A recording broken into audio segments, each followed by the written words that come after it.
ఒకసారి మాత లక్ష్మీదేవి ఒక వ్యక్తిపై అలిగి, నేను మీ ఇంట్లో నుంచి వెళ్ళిపోతున్నాను. ఇక మీ ఇంటికి దరిద్ర దేవత రాబోతున్నది. కాకపోతే నీకో వరం ఇవ్వాలని అనుకుంటున్నాను. ఏం వరం కావాలో కోరుకో అన్నది మాత లక్ష్మీదేవి. అప్పుడు ఆ వ్యక్తి లక్ష్మీదేవితో ఇలా అన్నాడు, అమ్మా, నీవు వెళ్తుంటే ఆపే శక్తి నాకు లేదు. అలాగే దరిద్ర దేవత వస్తుంటే ఆపే శక్తి అంతకన్నా లేదు తల్లి.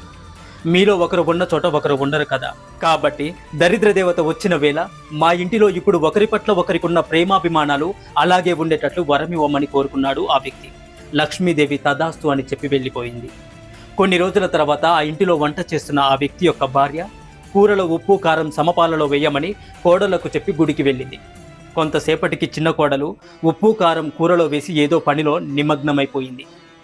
ఇంకొంతసేపటికి పెద్ద కోడలు వచ్చి కూరలో ఉప్పు వేశారో లేదో అని అనుమానం వచ్చి తను కూడా కూరలో తగినంత ఉప్పు వేసి వేరే పనిలో పడిపోయింది.